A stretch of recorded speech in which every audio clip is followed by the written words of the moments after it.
had my first therapy session in 2017, and it was helpful. The first session was helpful.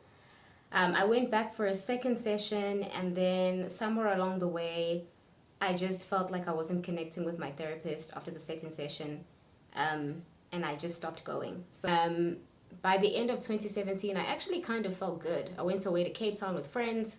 I felt good. 2018 comes, and I feel myself sliding into that familiar sadness. Like it started to creep up on me in January of 2018, and then all of a sudden it overtook me. I'm crying in the shower. I'm crying so hard in the shower that I sit down when I shower because I'm crying so hard in the shower I can't even stand up. I'm back to feeling super sad, super empty, super numb. I'm back to feeling really lonely. I'm back to just being in extreme emotional pain. One day I am in the wellness center at work. I'm picking up a prescription, and there's a bunch of cards on the right hand side, like lots of cards, like a physiotherapist, a bunch of cards. And I see one card, and I pick it up and I turn it over, and it's the card of a therapist, a psychologist. And something in my heart says, you gotta give this therapy thing one more try. I know that last time it didn't work out that well, but this time you gotta give it one more try. You are not okay. You are not okay. You're in trouble. So I take the card and I put it in my pocket. I take my prescription. I go back to my desk. After a few days, I take this card and I look at it, and I decide to email the person. I don't know this therapist from a bar of soap. I Google them a little bit. I see that it's a white lady. I'm not excited because I wanted a black female therapist just because I felt like she would relate to me better.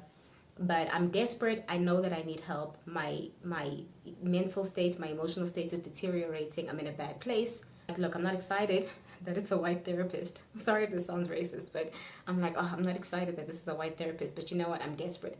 So I send her an email. We make an appointment. The day of the appointment comes, like a week later. The day of the appointment comes, and I make a mistake and I go somewhere else. She had another address on her website. I didn't realize that she operates at the wellness center. So I drove somewhere else and I missed my appointment. I remember feeling devastated because I remember thinking, I really need help. I really need to talk to someone. So when she rescheduled the appointment to 2 weeks later, I remember just crying in the car.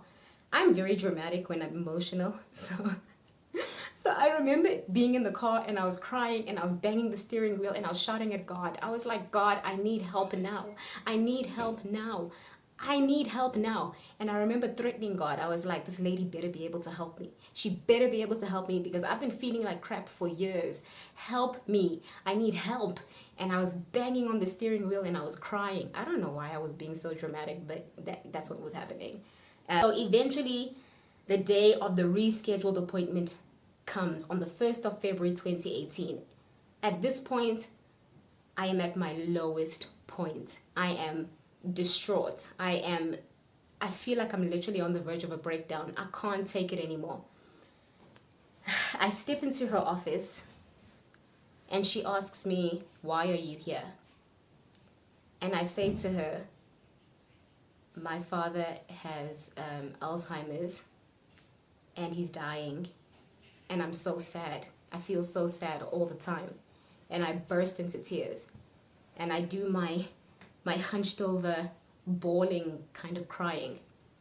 And she looks at me and she says to me, you know what? My father died of Alzheimer's. And I remember I looked up at her like, you need to understand what was going on in my mind. What are the chances that you pick up a random card at a wellness center? You don't know this therapist from a bar of soap. You've barely done any research on her. All you know is that her face, her picture from LinkedIn. You don't know anything about her. You walk into her room desperate for help. Desperate. And this person looks at you and tells you that she knows exactly what you're going through. It was her dad. She told me her dad died of Alzheimer's. It wasn't her mom, it was her dad. It wasn't cancer, it was Alzheimer's.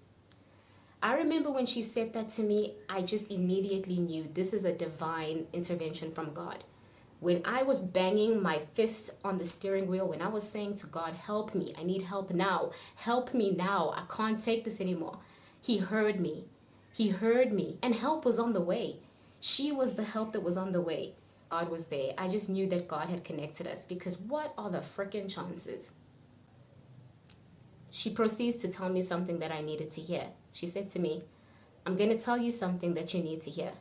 And this is exactly what she did. She went, your father's going to die, and you're going to be okay, and your mother's going to be okay.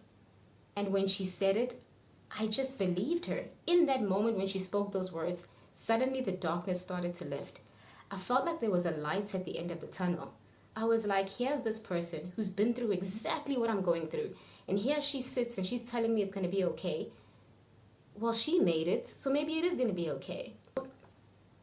Then she said something else to me that I found so profound, especially coming from a therapist. She said to me, this pain that you're in right now is causing your father's soul to be locked onto this earth.